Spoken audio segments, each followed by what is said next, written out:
Ladies and gentlemen, next up, it is time.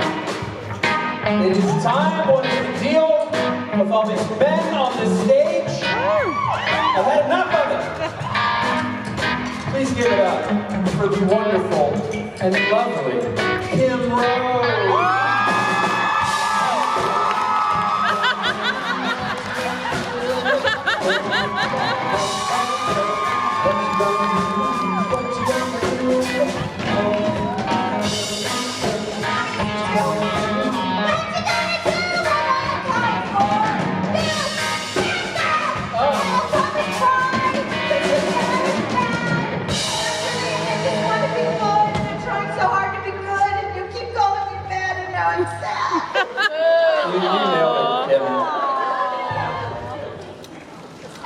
Nailed it. Kim Rhodes, everybody. Woo! Yeah, no, you have shit to do. Okay, come back in a little bit. I don't know what to do. Brianna is not here to moderate my coffee or help me with my emotions. And so Borja has stepped up in her place. He was at the PJ party last night. And so we would come out and maybe he could take some questions about the video, about the Loud and Swing video a little later. Yeah. Do that? Yeah, okay. In the meantime, please hold. Please hold. Let's see here now. Recent calls, because it was literally within the last 5 minutes. No, I don't want that one. I want... The fuck is Kim doing? Do you know how much money we paid to see her play with her fucking phone? There we go. FaceTime. Totally works. Oh.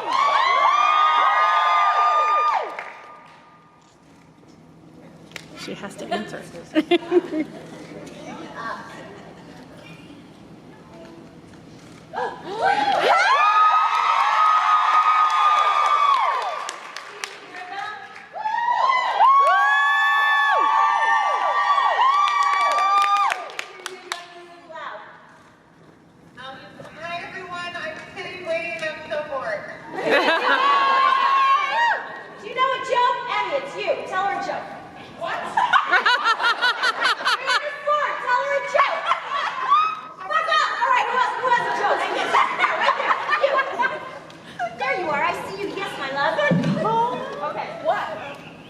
I'll repeat it. What? What did the interrupting cow say? Brianna, what did the interrupting cow say? Moo! Moo! But they said it before. I think it's a knock-knock joke. Like, I don't want to give you notes. I'm totally going to give you notes on your joke. All right, we'll try it again. Pretend you can hear me. All right, ready, Brianna? Knock-knock. Who's there? Interrupting cow. Moo!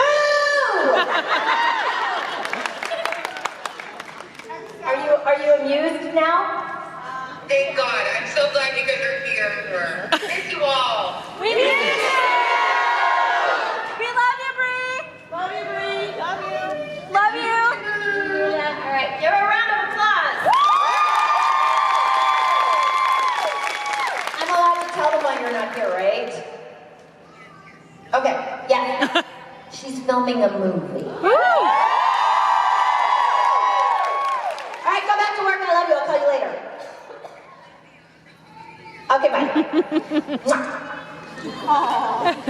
All right. Now. We were literally just talking in the green room. Just like, I don't know, but and people were like, you guys won't fucking shut up even when one of you is gone. Yeah, pretty much. Hi, I'm Kim. For those of you who don't know, I'm sorry. I will pay your child's therapy bills if I do anything that damages them irreparably, but fuck you.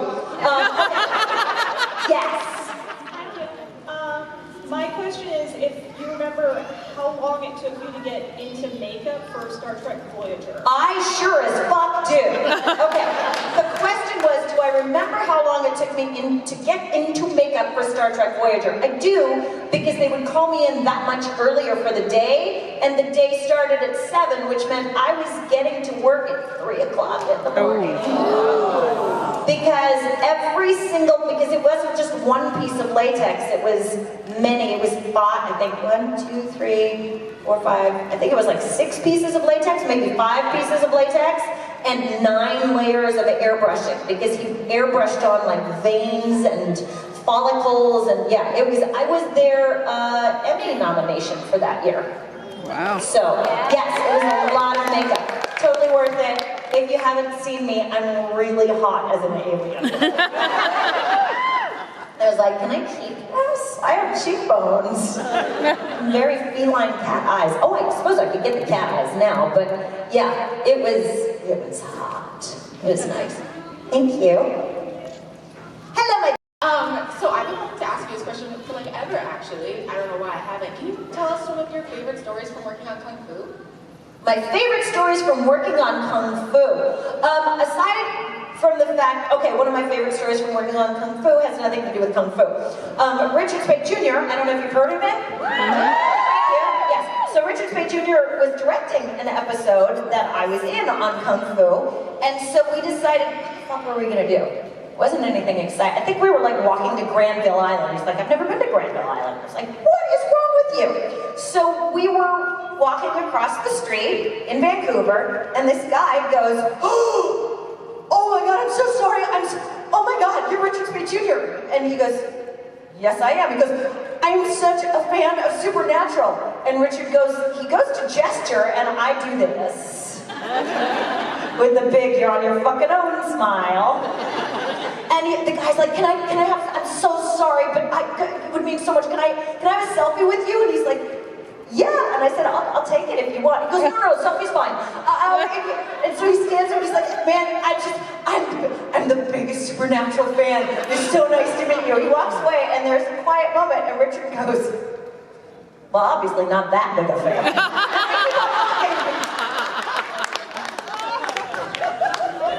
It's hilarious. I don't take that personally. Like I love that it gives people so much joy that their brains completely fucking shut off. Like, that there is that it is, it's you, to the point where, you know, the fucking Robert Downey Jr. could be standing there and they're like, it's Dean! So that was a fun, not quite. The other thing was, we had the lobsters were hilarious.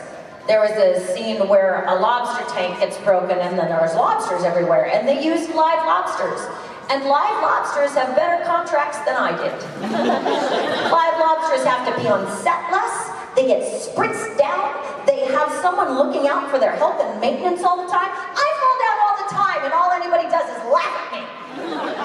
Those fucking lobsters were well taken care of and nobody was allowed to eat them. Amazing. So we had conversations in Lobster where all of the lobsters had just normal human voices, but they did this every time. They're like, listen, this is my writer insists that I have a tank to myself and I'm sharing it with Fiona again, and Fiona's a fucking bitch. So will someone get Fiona out my fucking tank or I'm not going on set. So that was a lot of time spent being asshole actor lobsters. You're welcome. We really, like, actors, for the most part, are children who need to be constantly amused. However, the plus side is we find ourselves very amusing. So when I'm supposed to be in one place, and I know if I leave that place, someone will be angry because they can't find me, right, Victoria? Sorry, twice today I've been like, oh, could you tell Victoria that I'm here? She's like, I was coming to, I was doing the thing that we, yeah. So yeah, we amused each other a lot. Thank you. Oh. Wait, really quick, also, you put me on the spot. I didn't have a joke at the time when you were with Brianna, but I have one now. Okay, you've got one now, give it to me. Can you believe they got back together after all that crap? Who? Who? My butt cheeks. I'm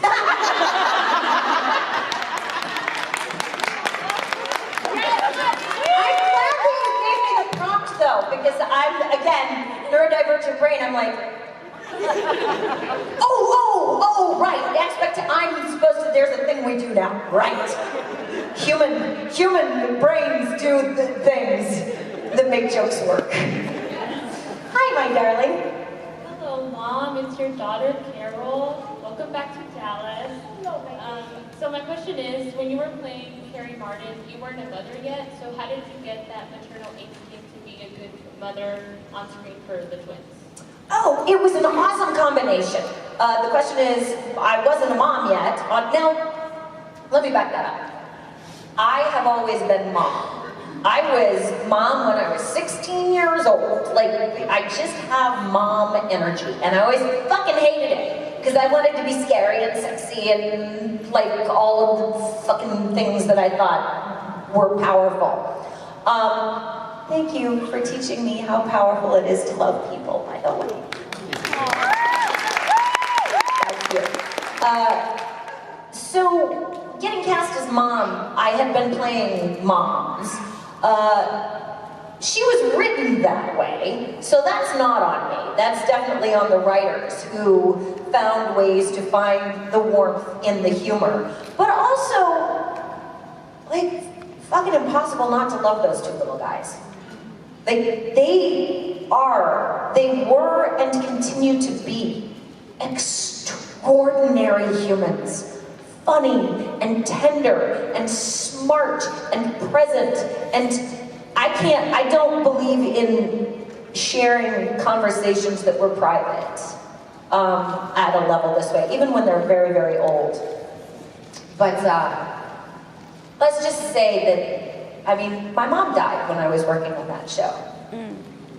And those two guys, and they wouldn't remember any of the conversations that we had, but some of the stuff they did made me able to continue to function. They were really amazing people, so it was not hard to play a person who loved them, because I loved them.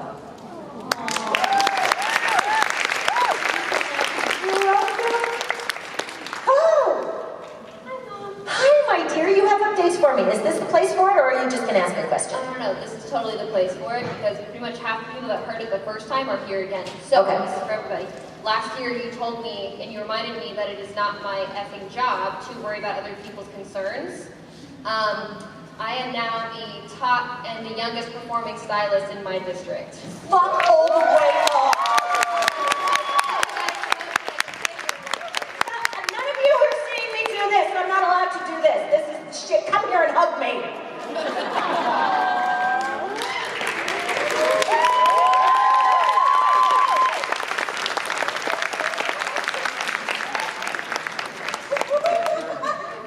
That's so fucking awesome. Okay, wait. Tell them what. Yes. So yes. Every once in a while, I see a small spirit, a little shiny thing, a little amazing being, who is limited by fear. And that's my core. Everything in me is programmed to be like, nope, that's scary, don't. The problem is, the space that's free of that is this, and that's actually where I live, right? This is me. And the me in there is like, but I can't, no. So when somebody who's doing the exact same thing stands in front of me and does me the honor of saying, I'm frightened, do you have words to help me with my fear? I speak to my heart when I talk to you.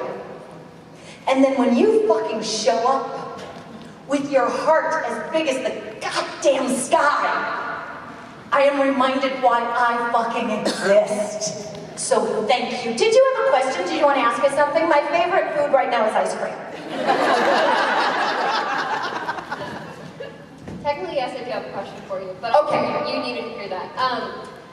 So I wanted to ask you, what was something, like your favorite thing about Zach and Cody, or like the boys when they were younger, on screen or off screen? Like, what is something that they did when they were younger that you loved? Okay, so 12-year-old boys are not known for their awareness, I think is a fair statement to make.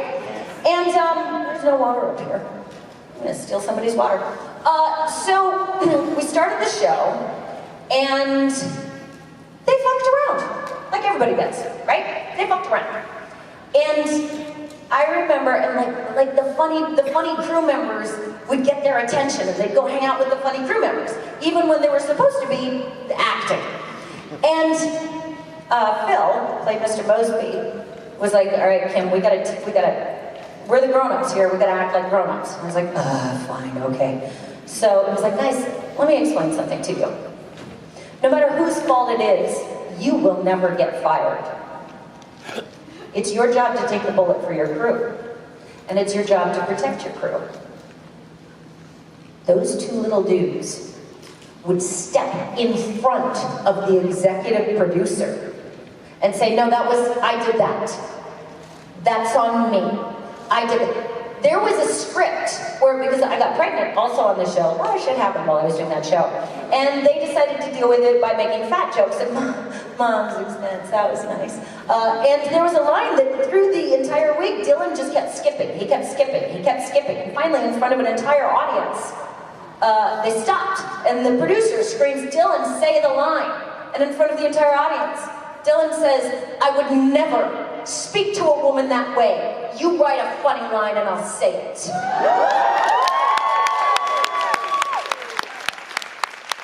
I will not disrespect Kimmy that way. And so that was they took that, like, that is a lot of pressure. And they took the safety and well-being of their crew very, very personally. And that is something that even fucking grown-ups don't always learn how to do. Oh, thank you. And Jensen and Jarrett were the same way. So I am fortunate enough to have worked long-term on shows where people at the top of the food chain made sure nobody else got hit. Thank you. Congratulations. I'm Charlotte. So one of my favorite shows, other than Supernatural, is Criminal Minds. And I'm so sorry. Oh my God, I'm so sorry. Sorry, continue. I've heard a lot of questions about Criminal Minds, and like how, why not?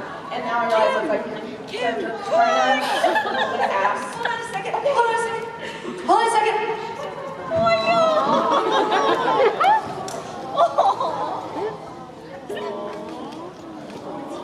Oh my God. No good.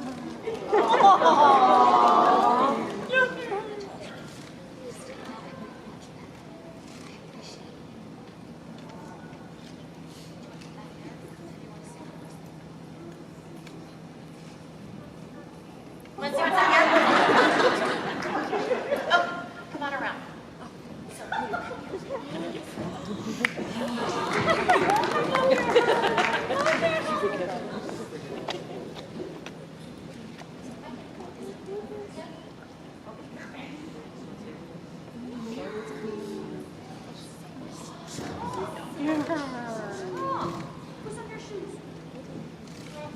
Oh, yeah. Sure. Okay. Now.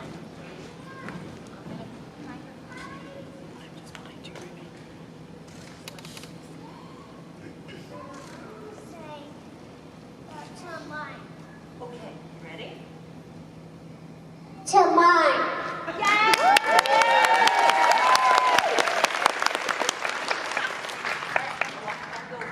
Is there someone here that belongs to her? Oh, all right.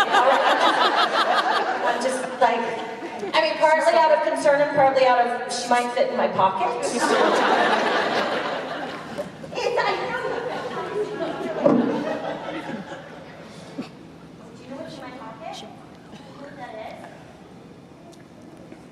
It is. Do you know what kind of animal? I have food in my pockets at all times. Do you know what animal it's for? It is for dogs. I have puppy food in my pocket at all times. So just in case I run into a puppy, I can give it treats.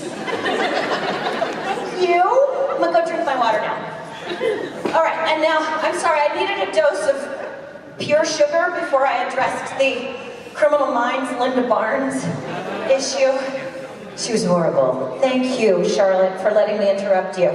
Thank you. So, like I said, your character wasn't the best. But I still loved you and your portrayal of her character. So I just really wanted to know how working on that set was, and how it was interacting with AJ Cook and Paget and everyone else. I just wanted to know some stories because no one ever seems to ask about it. Really? Oh, okay. Well, so you know that they're all comedians, right? Like, Aisha did stand-up. They're all comedians. Paget was on, what the heck was she on for so long? But they're all comedians. So they're funny as fuck. The question is, again, about Criminal Minds. If you don't know, I played the Dolores Umbridge for the BAU, basically. It's an accurate representation, don't you think? Yeah. Awful human being. And they were so lovely that after every take I kept apologizing. I'm so sorry. And I checked with AJ and Paget specifically because I had a lot of one-on-one. I said, am I coming on too strong? Because some actors don't like to be the non-dominant energy in a scene. And they both said the same thing. They were like, no. The harder you come, the higher you raise the bar for us to hit. Come at us. So there were a lot of people who very rightfully hate me because of what I did to them, but I'm like, they asked me to. It's like I had to spank them, and they were like, harder, harder. So it was really, really, really fun. I'm sad. I mean, the character still exists. I wish I could go back. And also the reason that I got the job is because of Supernatural. You know that? Anybody knew that? Yeah? Yeah. Because Adam Glass was the executive producer of Criminal Minds Beyond Borders, and he had an episode that needed people who would remember their lines, basically. So he had Jim Beaver and I come in to work with Gary Sinise. And the writer of that episode had me come back again, and then when Criminal Minds Beyond Borders left, that writer, Christopher Barbour, went over to Criminal Minds, and apparently he kept talking about, oh, on this other thing we had this character who served the function of a foil in this way, and finally the executive producer just went, do you just want to bring her over? And he said, yeah, yes, yes. So they brought me over there. Yay. Thank you. Hi. Hi. I apologize for my voice. Sorry. Kid terms. You're the worst. I'm peach. As a mom that is neurodivergent child, I love how open you are. And I was wondering if you had any moments of like, sometimes we make my heads, but like an aha moment where like you really connected because of your neurodivergences. So the question is, do we have any aha moments when we really connected because of our neurodivergence? The majority of the time, I have the sacred gift of being the person my daughter knows loves her no matter what. But when you are an angry person trying to figure out how to claim your power, that means the person who you know loves you often gets sharp parts of you. That is our experience with each other.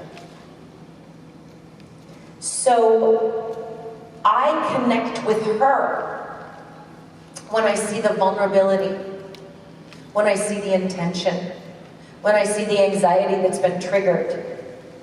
And I remember that behavior is communication.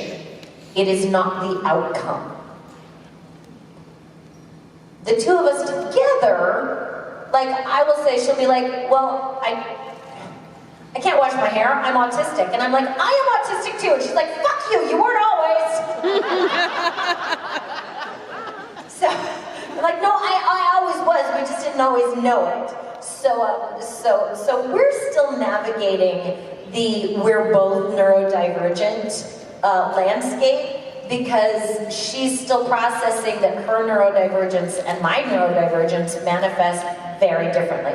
I will tell you this though. I had a meltdown. I had a legit fucking meltdown.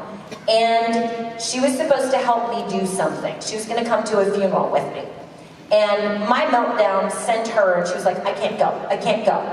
And I was able to be like, all right, you can't go, of course. Like, sure, there's big feelings there, people you don't know, and I was like, all right. I said, but I'm now barely verbal, and now I've got to find some place for you to go, and I worked through it. But instead of responding with vitriol, she's 15, and we were in the car going to the funeral, and she's like, I'm out! She just put her hand out like this, and she doesn't like touching. And I held her hand, and she said, I'm sorry I can't show up for you, but I have to take care of myself. Mm-hmm.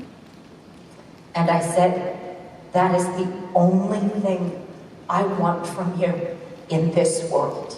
That is the best way you can take care of me, because it's not your job to take care of my feelings.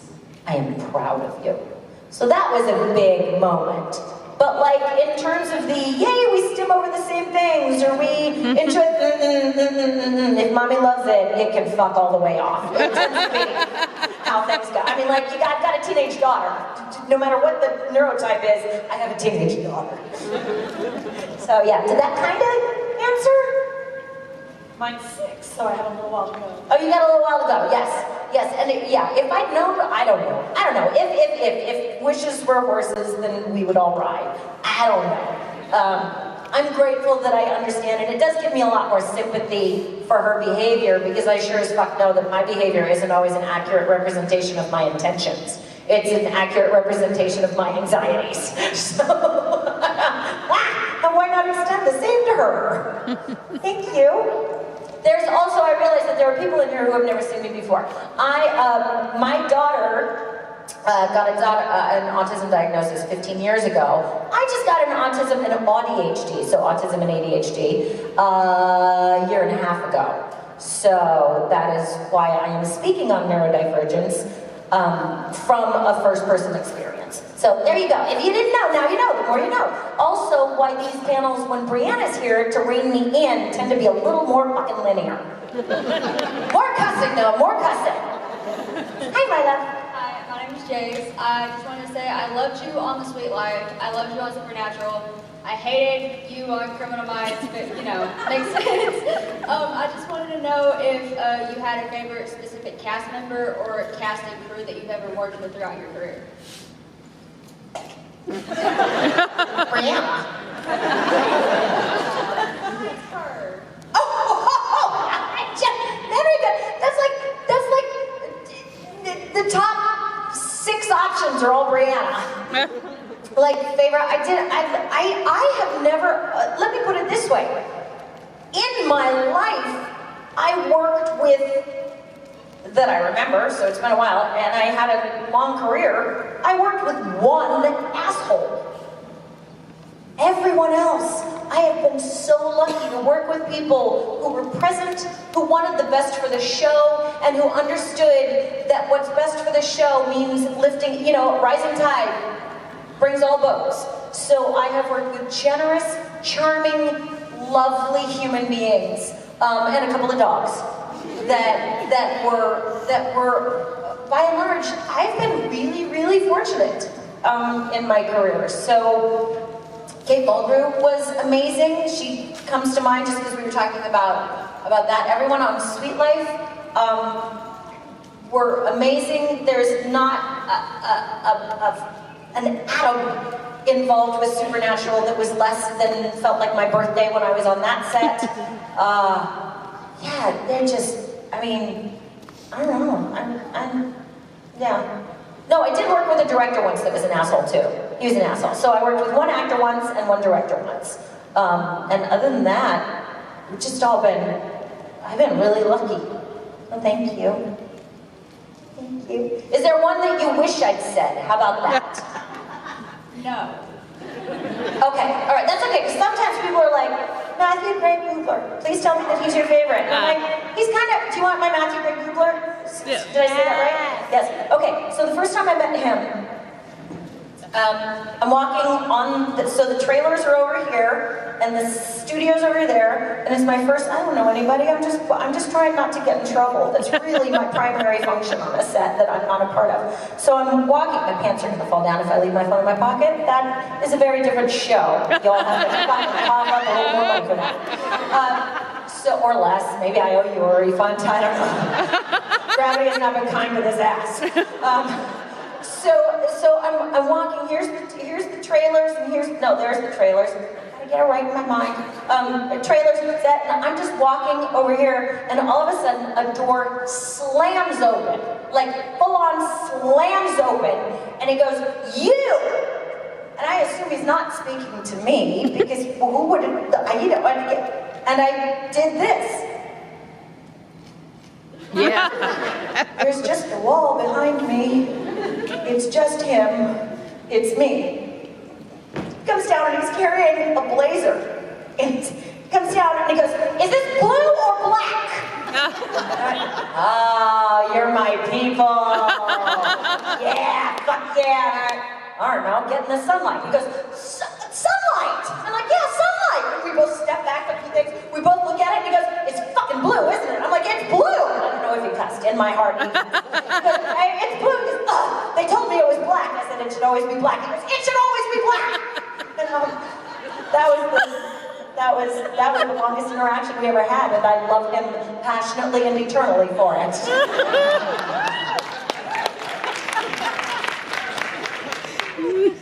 Hi. Hi. The greatest act of kindness that this fandom has given me has been my family that I met and that I now have with me. So my question to you is, what is the greatest act of kindness that this fandom has given you? Permission.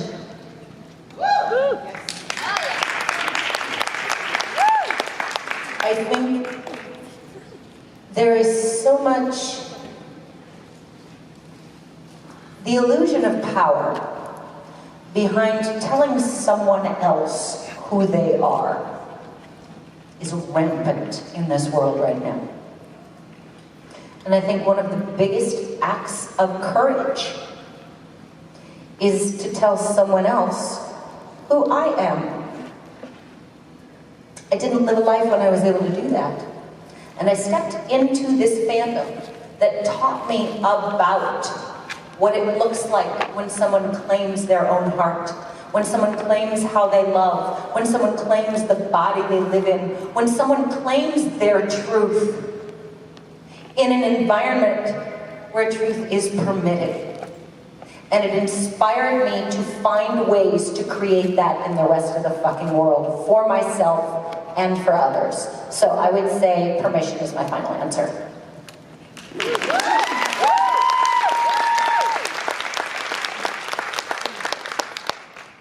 Hi, I'm a mom to a 2-year-old little boy. As everybody's unofficial mom here, what is your best advice? Oh, for a 2-year-old or just mom in general? Just a mom to a boy. Oh. I don't fucking know. I don't know.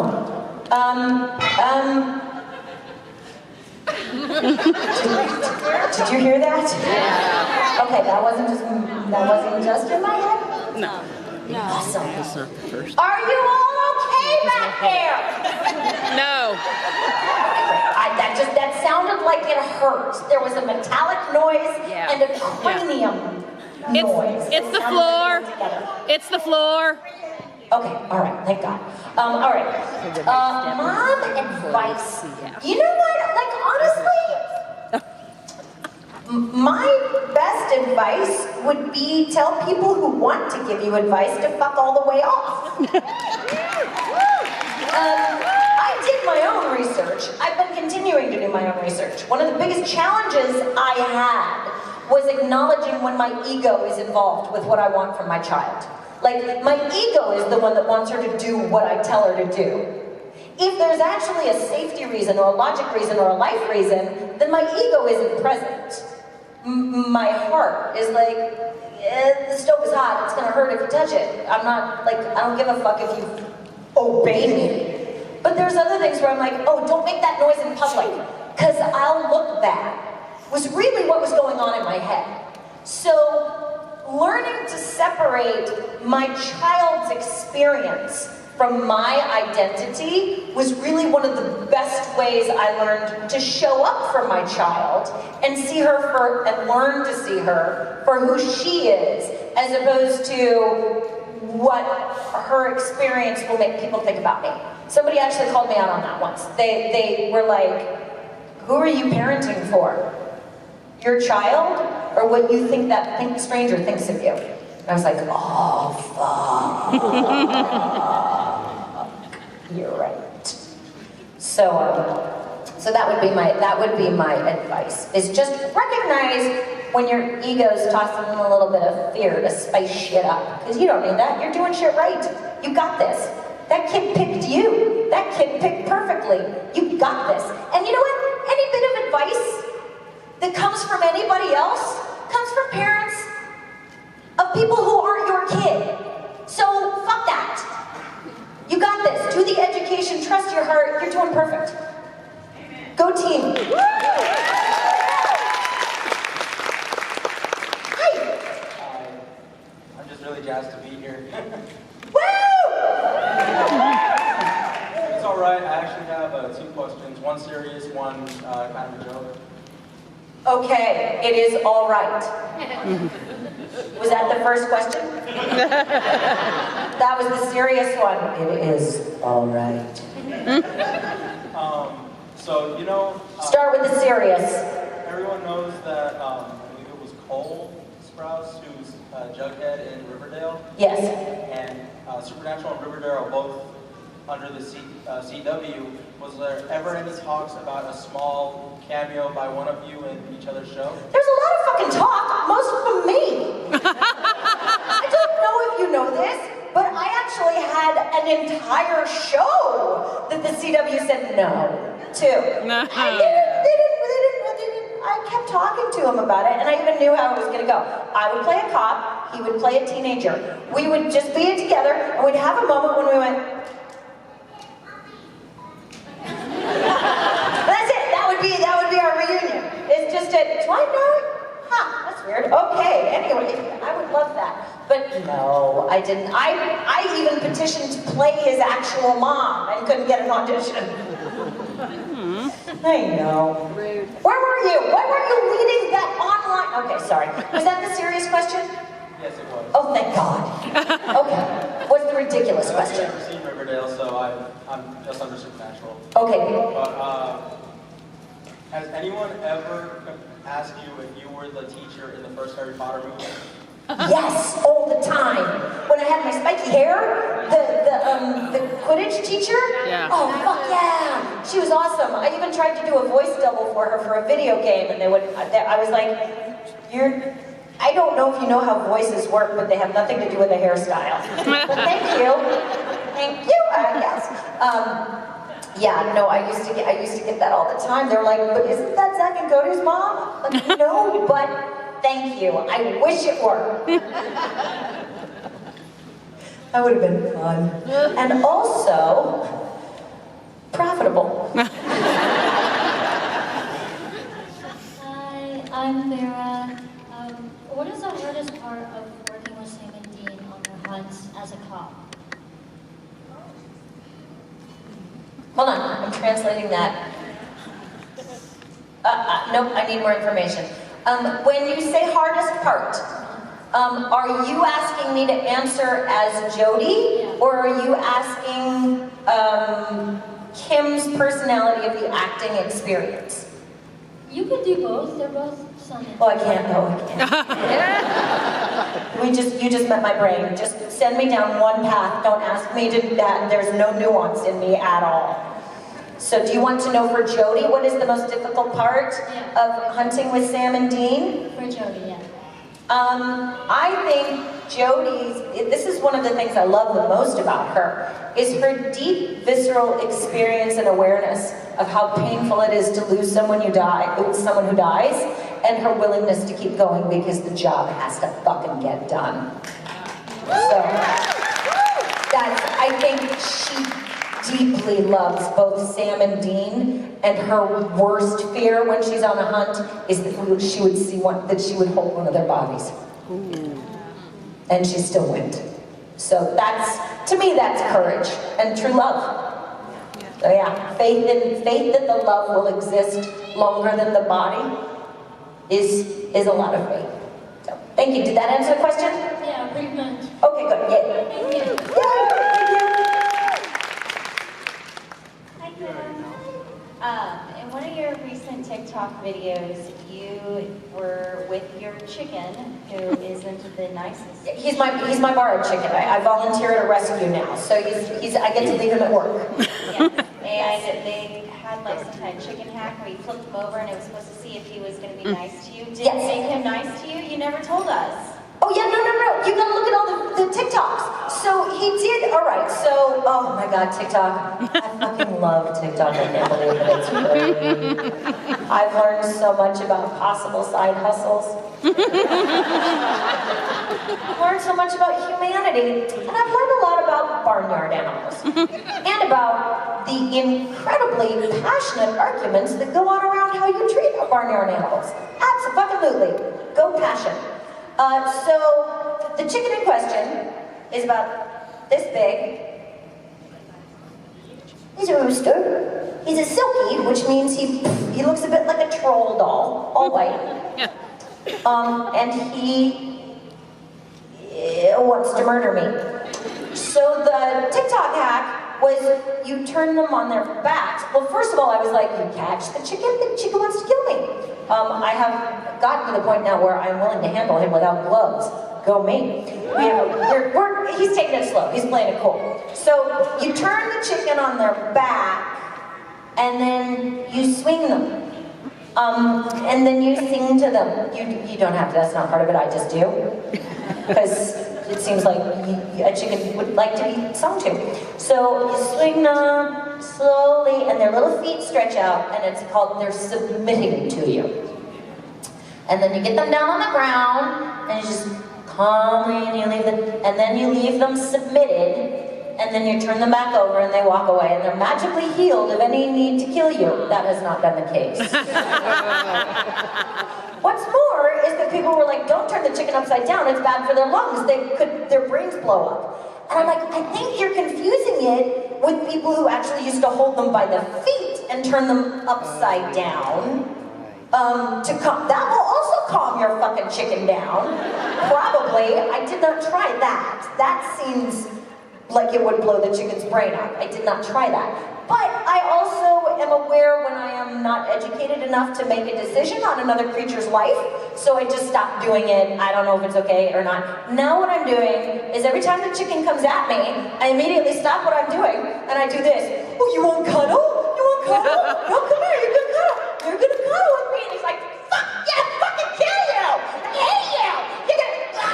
And then I grab him, and I pick him up, and I go stand in the sunshine. Oh, pants are falling off again. I go stand in the sunshine with him, and he's like, fucking, and like comes at my coat a couple of times, and like, I'm gonna kill you. I've got a nice, good stick. And then I just stand there and I sing to him. There you go, chicken, you're so good. I know it's okay. We're gonna be friends. And I just feel his little body soften. And then he drops it. And then I rub his little head and I'm like, doesn't this feel good? Aren't we good friends? And twice now I've gotten, right? Yeah. He's so good. We just stand there and I'm like, I was a chicken. Right? And then, well, here's what happens. You heard the story. So he loves me, and I'm like, he loves me. And I put him down, and he takes 2 steps, and he turns around. I'm still gonna fucking kill you! Kill you! So I don't know what's as I keep saying, some chickens are just assholes. They're just assholes. I may have an asshole rooster, but I don't want to be an asshole chicken. Oh, potential spam from Yorba Linda. No, let's not. No, because then they'll know that I answer my phone, and then I'll get 82 gazillion more of them. All right, so we're shifting to topics that Mike came out here. Ladies and gentlemen, Mike Borja. Hello, my friend. I'm sorry, I'm trying to be better about this. my lovely humans, Mike Borja. Yes. Do you have questions about the music video? Do you have a burning? You can keep asking questions. He can answer for me if they're not about the music video. It's about the chicken, I can answer that. Yeah, he can answer chicken videos. Oh, well, I necessarily didn't have a question about the music video, but it could apply for both of you. Okay. I was wondering how big of a gap in the green room and stuff there is without having Bree here, because I know she has a very big impact on everyone's, like, you and Kim and Bree both have a very big impact on everyone's, like, attitudes and Oh, a gap in the green room. Yeah, like the energy, Yeah. like the vibe. I spent the entire time on FaceTime with her in the green room, so there was no gap. You all said hi to her. Yeah, no, the entire, yeah. I think there's no gap. she misses us as much as she misses her. Yeah, yeah. Yeah, it's weird, it's weird, Yeah, it's she weird. definitely brings an energy to the green room as well as Kim. So, and there's a lot of singing when they're in the green room. Yes. So we do a lot of rehearsing in the green room. Thank you. Thank you. I'll tell her you asked about her. Hello. I had two questions for you. First one is about an episode in season 13, Wayward Sisters.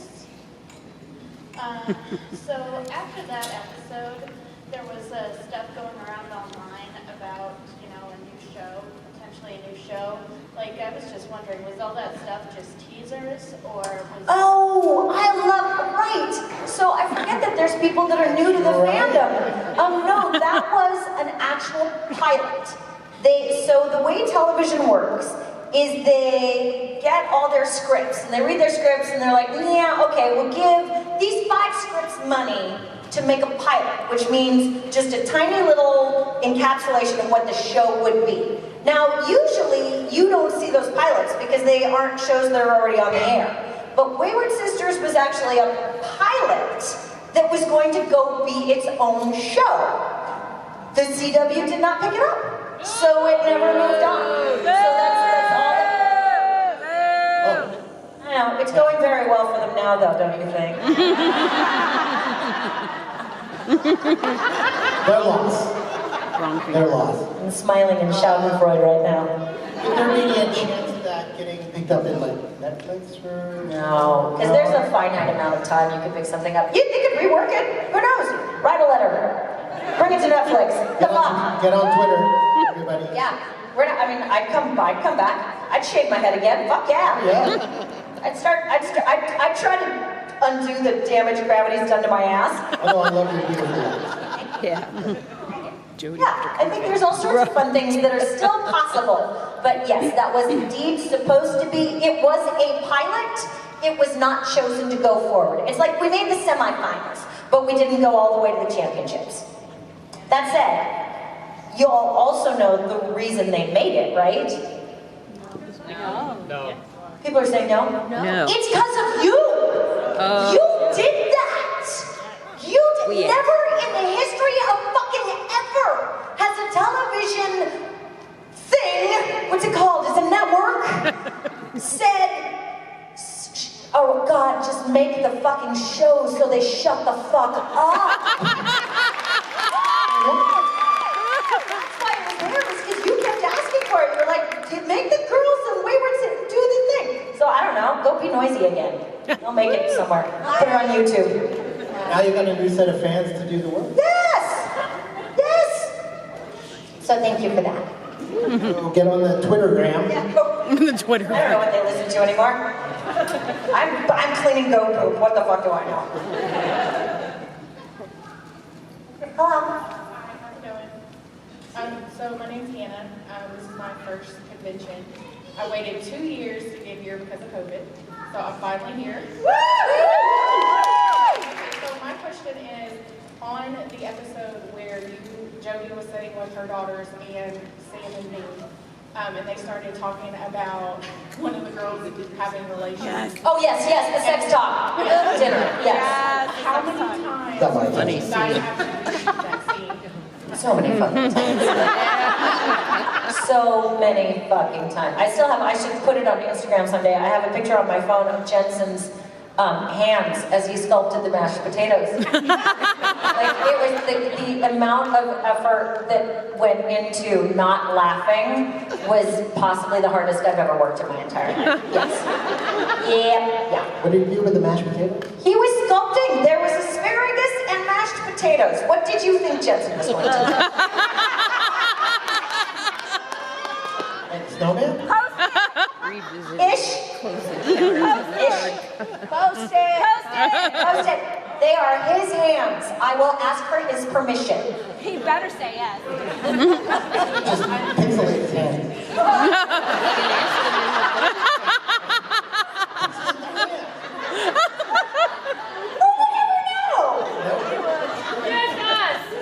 Just us is okay. They're jokesters, so that's why I asked. Yeah. Okay, our friend in the sheet, do you have, and then I'm gonna make you tell them about the video. Ooh. All right, come my friend in the sheet. Tell me everything. All right, I have a joke and a question. All right, I'm ready for your joke. What is a ghost's favorite body part?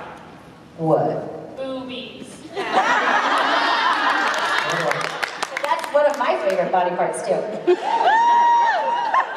the same question that David got asked about body parts, about what would you change if you could wake up with one different body part. But keep in mind, I don't think you realize, you could add things. You could have 8 eyes like a spider, 4 arms like the god. Oh, additional body parts. Additional body parts. Oh, no, well, you lost me. Sorry. My brain, you can't ask hypothetical questions to a brain that works like mine, because I'm like, I have a visual. was I born this way? Did I become this way? If I did become this way, what made me become this way? Does my husband like them? Does he have a say in this? Now, what's going to happen when other people discover it? Is it something that I can hide? Is it reversible? If it's not reversible, then how do I become this? In what world? If we're talking about a world where I suddenly get a body part, are other people getting body parts? Is there astigmatism in body parts? Is there a body part that actually can be? Do I lose a body part in the process? Does it make me less of me as I am now? How do I know my essence if I have an extra fucking toe? I swear people ask me hypothetical questions sometimes just to see what my answer's gonna be. I can't answer that question. There's too many variables. What's your answer? You had me in boobies. Borja's like, I would give boobies to myself so I could play with them. What would you do? Would you have an extra anything? Come on. All right, thank you. All right, do you have a specific... So I have a Kim question, now I have a Borja question. Yes. Statement. If you went to the PJ party, there's a very obvious answer for the body part. You don't have to share, but here's the thing. What happens at the PJ party can stay at the PJ party. Like, y'all should have shown up if you want to know what the body part is. And what do you think, those that weren't there, what do you think the body part was? Big brain. There you go. Yes. Big brain. Absolutely, a big, intelligent brain. Big brain. Big brain. Really? Big. Huge. Huge. Big. Vast. Big. Brain. Gigantic. So many thoughts. So many thoughts. Coming out of that brain. So many things coming out of that brain. You guys went there. Exploding. With potential. That brain. They all signed waivers, right? I already warned them. They have to be able to prove that all of the psychological damage was caused by me. Yeah. Big brain. Big brain. Such a brain. I love that brain. The fuck do you want? We got lost. So obviously you guys had a lot of fun doing the music video, and with having kind of a built-in, obviously there's a cast of a bunch of actors that you hang around with all the time. and having the ability to put those guys into your music videos. Have you ever thought about including anybody else, or even including somebody on an album? I know you did like a Saturday Night Special that had all the live stuff, but you know, if anybody has ever approached you guys talking about kind of collaborating or jumping in on a song or something. I mean, we've always talked to several of the actors, or, you know, Rich was our director on Danny Chan a while back. So really it all comes to scheduling, and if an actor or actress comes up to us and really feels attached to the song and wants to be in it, we would love it. How it worked with us is he was shooting a chair and I sat the fuck down in it. True. I fully was like, me! Yep. I've invited myself to your party! Yeah, I was doing test shots at the Watergate Hotel in the lobby, and I was all by myself, and Kim came out to me, she goes, what are you doing? And I'm taking test shots for a music video that I'm going to shoot for the band, and she goes, well, I'll be your subject. And she went from being the subject just for my test shots to the actual subject of the music video. The band was like, yeah, she looks a lot better out. She'll do. Yeah. She looks a lot better out in film than us. That is not true. True. But it is. But I did have a lot of time, and they wanted to go to dinner. She learned the song in 2 hours. She'd never heard the song. The song had not been released, and she spent 2 hours or whatever time we had left in the day to memorize the song.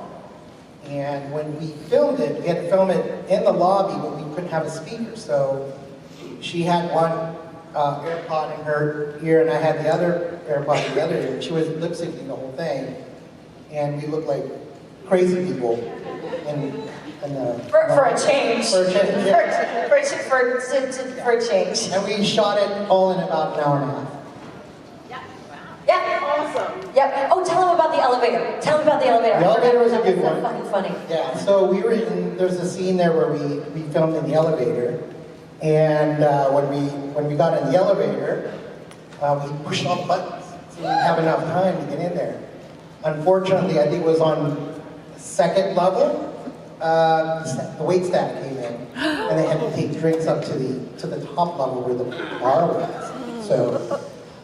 They had to stop at every floor with us, and they're in the elevator with us, and she's doing her. Well, this asshole is like, I'm having feelings. Mike's like, I'm really so sorry. I'm so sorry. Yeah, every floor we're stopping, and I felt so bad. Oh my God. Wait, can we get this last person? Is that okay? Can I take? Thank you. Yes. No. Well, then you explain that. Yes. But no. Yes. Wait a minute. He's not going to argue with me. I'm very frightening. I'd like to know that when you were starting talking about your neurodiversity or neurodivergence and your daughter's neurodivergence and how you just learned that you had just been diagnosed with autism, I was in the same boat. I just found out that I was diagnosed with autism, and every time you talk about that, I have to really actively try not to break down crying tears of joy, because I feel like someone actually understands me and knows the process. Isn't it nice to be home? It's so nice. I told my doctor this. I'll end on this one. Because this, I think, applies for everybody. Well, I don't know. I think it does, but who the fuck am I to say? So, it's like I spent my whole life with all these lovely monkeys. And the monkeys are climbing the tree and swinging around, and I'm like, throwing myself at the tree, and I can't climb the tree, but and the monkeys, and some of the monkeys are like, come on, honey, just bully, you can do it, you can do it. And I'm like, I'm up the tree, I'll get up the tree. I'm flopping at the fucking tree, and then other monkeys are like, you fucking suck at climbing trees. I'm like, you're right, I really do, I'll try harder. All I want to do is climb this tree, I'm gonna get through. And finally, somebody came along and was like, honey, you're a fish. Oh, well, that helps a fucking lot. So I can still hang out with monkeys when I want. Some of my best friends are monkeys, but I prefer to spend most of my time where I can breathe. So welcome home.